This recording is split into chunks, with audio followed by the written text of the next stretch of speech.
ঐকমত্য কমিশনের সঙ্গে ৮ মাসেরও বেশি সময় ধরে আলোচনার পর ১৭ অক্টোবর জুলাই সনদে সই করে বিএনপি, জামায়াত সহ ২৫টি দল। তবে নির্ধারিত সময়ের পরও তাতে স্বাক্ষর করেনি এনসিপি।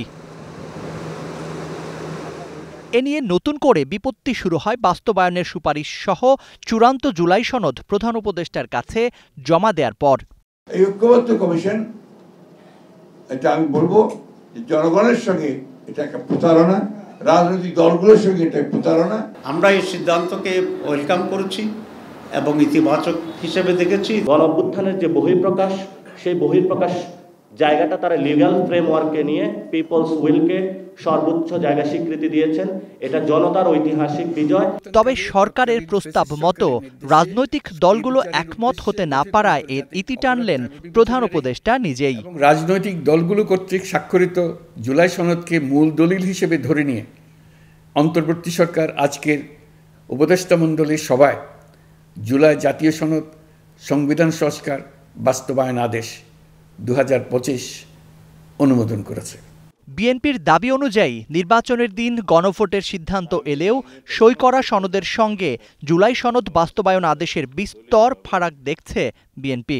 গণপ্রজাতন্ত্রী বাংলাদেশের রাষ্ট্রপতি কর্তৃক ১৩ নভেম্বর ২০২৫ খ্রিস্টাব্দ তারিখে প্রণীত নিম্নে উল্লেখিত আদেশটি এতদ্বারা জনসাধারণের জ্ঞাতার্থে প্রকাশ করা হইল।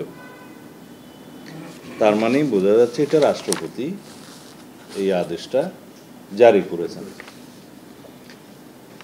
রাষ্ট্রপতির অর্ডিন্যান্স জারির ক্ষমতা আছে, আমাদের সংবিধান অনুসারে আদেশ জারির কোনো ক্ষমতা নেই। আর আমাদেরকে মনে রাখতে হবে, জুলাই জাতীয় সনদ যেভাবে গৃহীত হয়েছে, প্রণীত হয়েছে, রচিত হয়েছে, স্বাক্ষরিত হয়েছে, সেইভাবেই বাস্তবায়নের জন্য আমরা অঙ্গীকারাবদ্ধ হয়েছি, আমরা স্বাক্ষর করেছি। এখান থেকে বিচ্যুত হওয়া মানে হচ্ছে এই জুলাই জাতীয় সনদের লঙ্ঘন করা, এবং লঙ্ঘন কে করছেন? যিনি মাননীয় প্রধান উপদেষ্টা নিজে স্বাক্ষর করেছেন তিনি। তো জাতীয়ভাবে কি আমরা কোনো বিভাজন সৃষ্টি করতে চাচ্ছি? এবং এই বিভাজনের দায় দায়িত্ব কি মাননীয় প্রধান উপদেষ্টা নেবেন? এ প্রশ্নে বিএনপি মহাসচিব বলছেন, জনগণের ওপর কোনো কিছু চাপিয়ে দিলে তার ফল ভালো হয় না। আর অমীমাংসিত বিষয়ে সুরাহার এখতিয়ার শুধু নির্বাচিত জনপ্রতিনিধি ও সংসদের। আমাদের প্রধান উপদেষ্টা যে বক্তব্য দিয়েছেন, এটা নিঃসন্দেহে অনেকেরই আপনারা হয়তো মনে করবেন যে এটা একটা সকলের কাছে গ্রহণযোগ্য একটা আপনার বক্তব্য দিয়ে দিয়েছেন।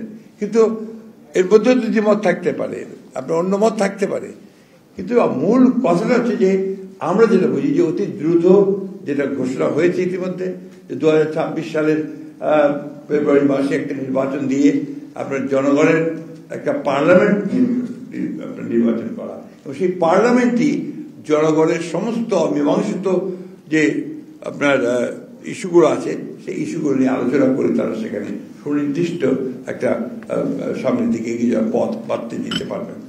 কারণ রাষ্ট্রের মালিক তো জনগণ, এখানে তাদের চাপিয়ে দেওয়া ব্যাপারটা জনগণের কাছে কতটুকু গ্রহণযোগ্য হবে সেটাও তো আমাদেরকে বিবেচনা করতে হবে।